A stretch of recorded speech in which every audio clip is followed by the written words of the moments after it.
Well, hello there guys, and welcome to a new video. This video is about my Bobcat, or more precise, my backup system that got stolen from me, if you remember from my earlier videos. So, what's new then? Well, I got a package, small package like this, and it contains some interesting things that we are gonna mount today. And what exactly did it contain then? Well, it actually contained one of these. This is a backup camera screen that I just mounted here. So I have some. So it has its own stand. It came with two different kinds of stands. It was this kind, and there was also this kind of stand that can be mounted in a neck rest or something, or directly against the surface like that. You can plop the screen in. I'm not sure which I'm actually gonna use. And there were some additional things in the package. There was this cable that goes between the screen and the camera, and there were a power cable. Actually, there were two power cables. Somewhere I had a second power. Here it is, two power cables, and that's because one is for the screen and the other one is for a camera. And I also have some things that didn't come in this package that I had since before, and that's cameras. I have a couple of different kinds of cameras. I have this kind of camera, and I also have this kind of camera. I have a third camera that I have somewhere. I don't know where it is. That's the problem. And that one is the same kind of camera. Functionality is the same as this. It has infrared lights that goes on when it's dark, but it's small. It's not bigger than this one. So that's the one I wanted to use, but I can't find that one. I don't remember where I put it when I had it last time. That's unfortunate, but I'm gonna look in one more place that I think I might have it. So this is the camera I probably will be using. So enough of that. This is a 7-inch screen, and it's gonna be mounted on the Bobcat as a backing camera system. And I think I'm gonna use this mount because it can easily be detached by unscrewing this screw here. You can take the camera off, because what I'm gonna do different this time from the last time is that I'm gonna have these cables, these connectors accessible, so I can loosen the screen, take it off, take these off, and take the screen with me in, so it's not sitting in the machine when it's not in use, or if it's parked somewhere, because I don't want it to be stolen again. The camera will be fitted permanently, but the screen will be removable. And I'm still weighing if I'm gonna have this one. This can also be mounted there easily with a couple of screws. Then you plop the screen in, but I'm not sure if this is really secure, because there's only these two small tabs here holding the screen in those small fittings. So I'm not 100% sure if that's really secure enough when it's shaking. Since this is a screw-on fitting, it's more secure, but I can still, if I loosen this one, I can still move this one to whatever position I need it in, and I can even mount it like that and have it in whatever position I want. So I think it's leaning against me using this fitting that's on there right now. And as I said, if I just loosen this one up, you can just pull it off like that, because there's just a quick, sorry, it's like that, it's a quick fitting. So it's easy to undo, or what's it called, take off, remove. We are after the word remove here. So I'm gonna start by making room for the camera, and I'm also gonna find myself a good place where I can find power for both the screen and the camera. And then we need to route this cable from the screen to the camera, and then also of course mount the camera and then get everything going. So let's go. So I just found this lid on the back, you can see it up here, on the back of my Bobcat. So what I ended up doing was that I took a step drill and I bored it out. It's a plastic piece. I don't know what's supposed to be there originally, but it's some kind of cover right now. So I took the cover, I bored it out, and as you can see, I found my camera that I was speaking about before, and this is the camera I'm gonna use. So this is gonna be mounted on the back of the Bobcat. It's in the middle of the hatch. I think that's a good position, and the video is gonna be connected there, but it doesn't have a plug. It has open leads instead, so I need to make myself some kind of cable for connecting this to power. So that goes to power, and I also think I'm gonna go with this fastening device instead of that one.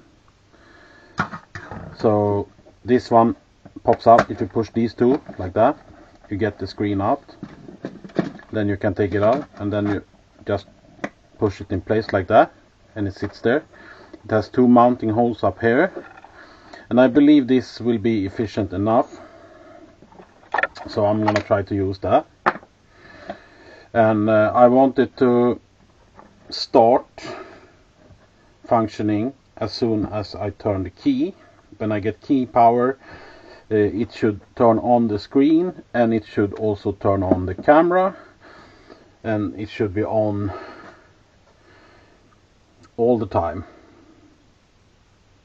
I believe would be good.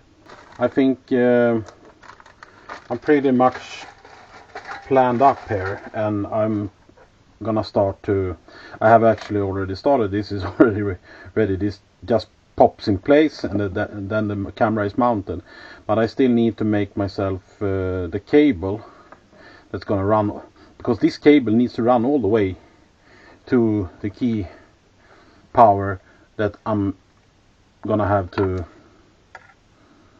going into this one. So there is gonna be one long cable from the back. The ground cable can go to the nearest ground point, but the power cable needs to run all the way to the front. So I think I'm planned out. I'm gonna start mounting this.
So then, now the mount is mounted, as good as it gets. And here is how it's supposed to work. I thread this through here,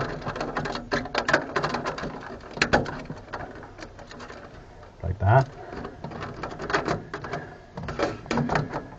and then I plop the screen in like that, and then I have this bundle up, something like that, and I have my access to my cables either there or perhaps here, and this will be bundled up behind there,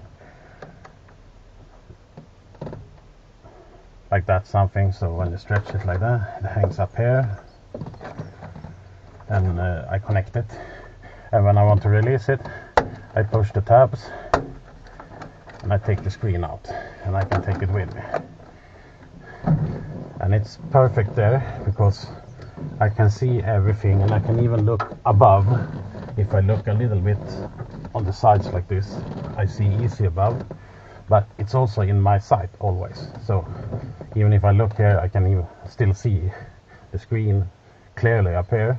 And if I want to see even more clearly, I look at the screen. But I'm driving from where I'm sitting, I see the screen perfect up over my view like this. I see it perfectly up here. Even if I don't even look at it, I still see myself in the screen right now. So I think that's the perfect position, because if somebody comes behind the machine when I'm looking at the work area in front of me, I still see if somebody walks in front of the camera here, and I will react, and I can look up and see, okay, there's somebody standing by the machine. So I think this is perfect. It's okay to have it like on the sides here, but I will try this. And I have a small upgrade I will do. I will actually make myself an aluminium plate that fits just behind this plastic here. It will sit down like that in the back here and stiffen this up. So even if I hit it, I will hit the aluminium plate and it won't put so much pressure on this plastic bracket here.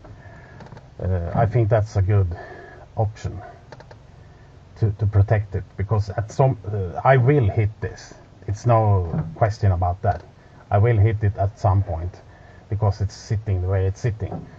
But I want it to be as rigid as possible when I do, so I don't break this outer holder. Because if I do that, I have no way to fix it. So I have only one of these, so if that breaks, this method of mounting is done, then I need to go to the other one. But I like this better because it comes as far away from me as possible. If I have the other one, it will move closer because the mount is done like it's done. So it will move the screen up, maybe 2 inches closer to me, and every inch closer makes it covering more area, viewing area down here. Now it's as high as it can be and as far as it can be, and it covers as small area as possible. But as I said, I will stiffen this up with a plate on the back side, because it's a little bit flimsy just by sitting here, and and I'm 100% sure if I hit this with my head, it will break these mounting points off. So to protect it from that, I will put the bracket, or what we could call it, safety plate or bracket or whatever, on the back side to stiffen it up. So if I hit the plate and don't bend the plastic. Let's go on to the next stage, and that's getting the cables connected and routed. And I will also do one more thing. I hope you can see it up here. This is my backup system sitting right up here. It's not working right now because it's lost the power, and the power for that is this cable coming here. It's going over, you don't see it, but over on the left side here there is an additional panel, and that panel gives the power to this one, and I believe something has happened behind that panel, so I need to loosen that panel also to get this going again. And this is connected to, wait, now it's this switch. No, it's this switch. There's a switch just like this one, but on the side panel there, and that switch is for this backing system. So I will try to actually get everything working again as it should. I will try to get power to that one. I will power this up so everything is working, and that will make the machine more safe. And I will do one more thing. I said this is for the warning light. Now there is only one warning light, and it's on the roof. It's a rotating warning light. I have two of those smaller warning lights, and we will look at it, but back on the hatch there are two covers for lights. I have two lights, but there are two more covers that are for red lights and blinkers and things like that. There is nothing there, so I think I will mount those on those plates.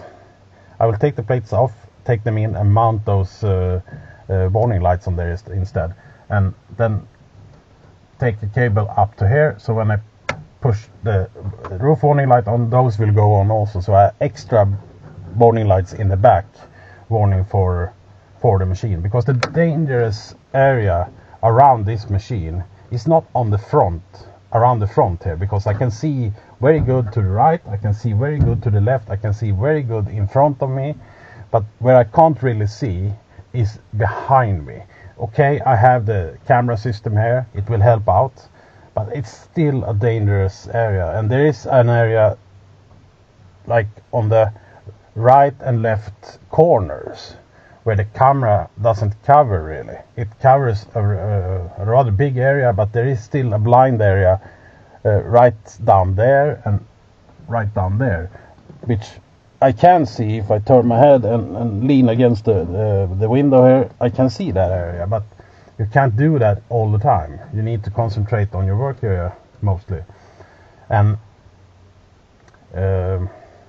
having more warning lights hopefully tells people to not approach the machine when the machine is going and blinking. I hope that will scare some people away from the machine, because not all understand that these machines, they go just as fast forward as they go backwards. So they think they are like tractors that go pretty fast forward and they go very slow backward, but these machines doesn't do that. They go just as fast forward as they go backwards. So many people, they see the machine go forward and they want to go past behind it, and then you start backing and the machine comes flying at the same speed and they get scared and stop. And that's the worst thing they can do. If they stop, they will definitely be hit. They should move faster away, but they don't. They usually just stop and get scared. So yeah, that's why you as a driver need to be really, really observant around you when you drive machines like these, where you have very bad options for viewing backwards, or you have big areas that are covered by things, so you can't see. You have dead areas, you can call them, and blind areas, sorry, rather, not dead areas, blind areas. You really need to be observant, because it's dangerous to work with these machines due to other people. Other people don't think, they just do, and then there's an accident that you really couldn't foresee or prevent in any good way, because in your mind you wouldn't step behind the machine in that situation, but they don't think so. They just do it. They don't think about the consequences or the risks. So in those cases, it's up to you as a driver to take the responsibility for them and really try to do everything you can to prevent them from firstly being there by scaring them off, and then also have a very good observation around you, so you can foresee any situation that can occur and prevent it. and also have very good help in your machine, like backing up systems, the camera systems and things like that, to make it a little bit more safe. Well, that's a lot of rambling you didn't want to hear, but there it was. So let's go on to making this system a working system.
Okay then, everything is I believe connected now, so it's time to connect the last thing here, the screen. So as I said, we put it through like this, and then we plop it in. Then we should just have to connect it here, first to that and secondly to that.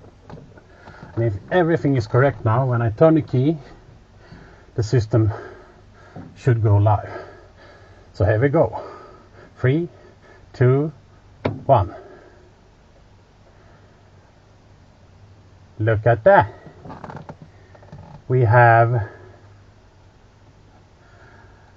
a working screen. But we have the sunlight directly into the camera, making the picture a bit uncolory. It looks almost black and white.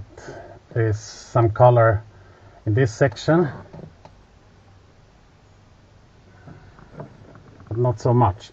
And I realized that I can turn the let's say we have it like this, and the sun gets annoying, you can actually turn the screen off like that.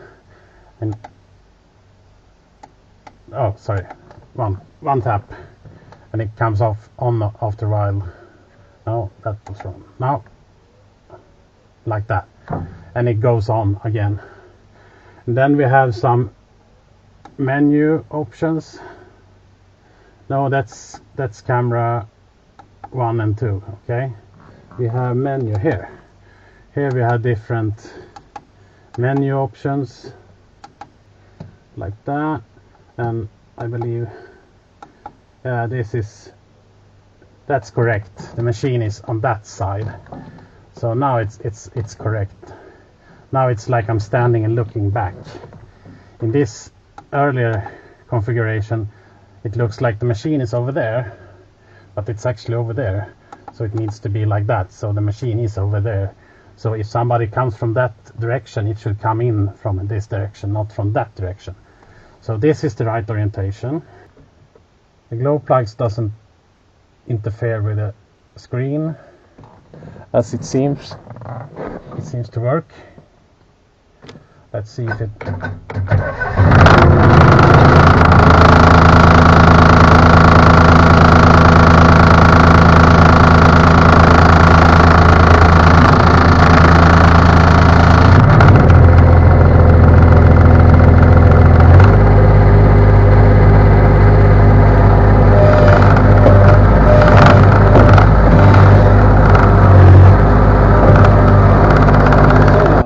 then we have the backing camera system up and running. Here's the screen, and I just took it out on the machine, and this is the part I take with me when I go and store at home. But that is done now. I still have to fix the backing radar electrical problem there, but that will be done at the same time I do this system. These are the warning hazard lights that I was talking about, that I want to mount in the back, and this is where I want to mount them. I think that will be a good position for them, and I think they will do some good there. And this is how they look when they are in action. They blink in different patterns, and I can change the patterns, but depending on what I choose, just by putting some power briefly to this one, like that. You see, I changed the pattern on that one now, so I can have different patterns on them, and I can have the same. I can also, let's turn them off so we can see a little bit better. The yellow cables, this cable to that one and this cable to this one, are for changing patterns. So if I connect these together and have them to like a momentary switch that I can push, I can change patterns. This white and this white cable, if I link those together, the lamps will also link together. So one of the lamps will determine the pattern of all lamps that's connected together. You can have multiple lamps connected together through the white cables here, and if I change the pattern on this one, it will also change on that one, and the next one, and the next one, and the next one. So you can have the same pattern on all of the lights in the, let's call it, if you have a ring of lights, you can have the same pattern on all of them, and you can change them at the same time by just changing the one. If this is the one that's controlling them, let's call it that, you change the pattern here, it will automatically change on all the other ones also, if you have them linked together with these. Or you can just put the yellow cables together, all the yellow cables together, put them in the same mode. Next time you change the mode, they will all change to the same, because they're programmed in the same manner. So all the programs are from, I believe it's from 1 to 50 or something like that. There's 50 different patterns you can use on these. They're pretty high tech, and they change in the same order. So if you just put all the yellow cables together, then have them to a momentary switch, you can change them as you wish. Or you can do it like I said, put all the white cables together, because there are patterns here that are made for multiple lights. So like it starts here, goes to there, starts there, goes to there, starts on the next one, goes. So you can have light going like round and round like that through all the lights you have together. Here are the cover plates. I just took them off the machine. They were fastened with 2 bolts on each one like that, and I can see the outlines of the holes like that and like that. So I have started marking the position for the holes. So let's see, we have the first one right here. Yep. We have the second one right there, and we have the third one right there. So here's the holes, and I just decided to go a little bit different route. I will put these rivet nuts in the holes instead, and then it goes in the hole. Then we need to press it.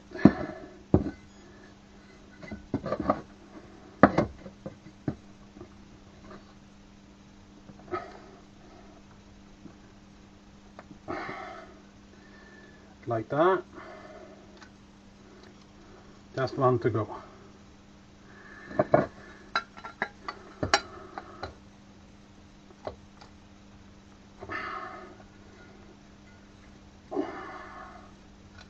Okay then, we have the rivets in place, we have the holes bored.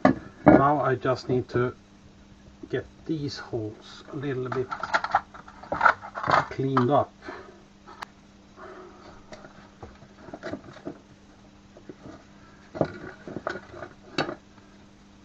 Like so. That one goes over. And then I need one of these. Need a flat screwdriver.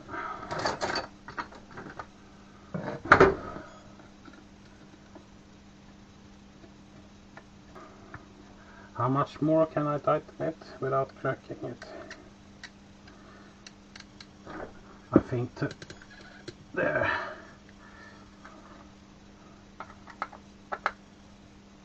Like so. There we have it. The cables are routed out. So now I can take my power here. It's this one. The ground is here. and the pattern chains is there, and the sync cable, they call it, is this one. But I won't use this one. I will just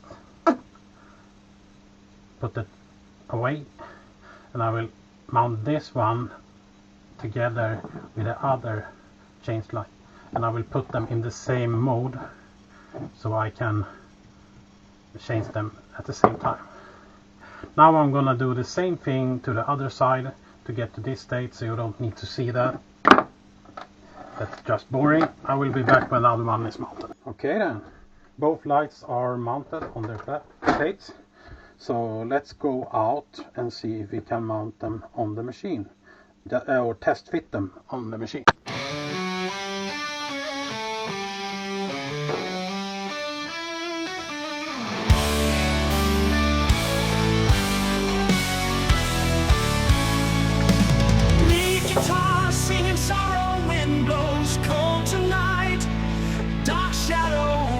Sight, pain echoes hollow, voices rise to heaven with a crying plea, chains binding down heart, yearning to be free, lost souls wander, free, free Palestine, hear the mothers cry, free, free Palestine, under the darkened sky.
Drums beat in defiance, rebels on the run, shadows whisper hope in the dimming sun, courage sparks silence, roar of thunder, hearts torn asunder.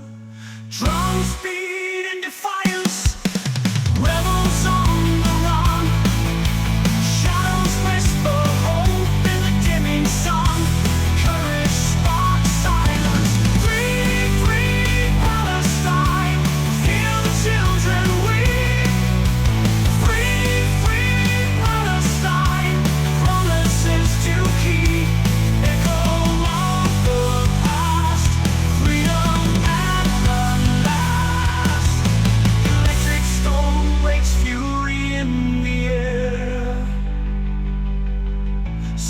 Unite together with a burning flare, fight for tomorrow, ending the sorrow. So guys, a little bit more cable routing was what I did off camera, and then this happened.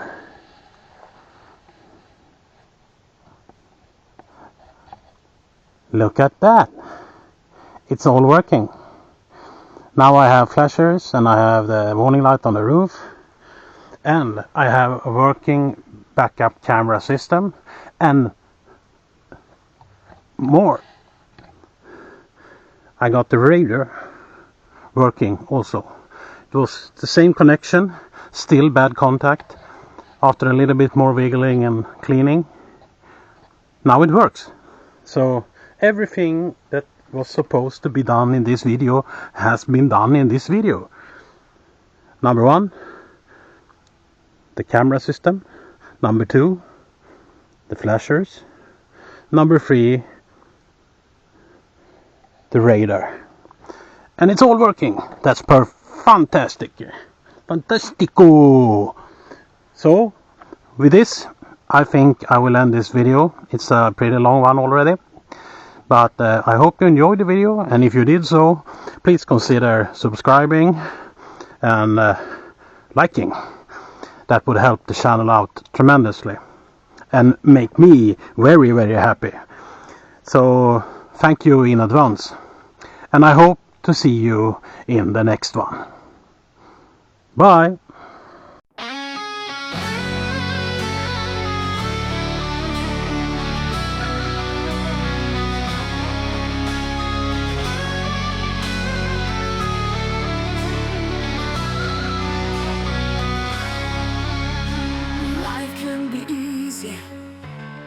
Stop putting obstacles in your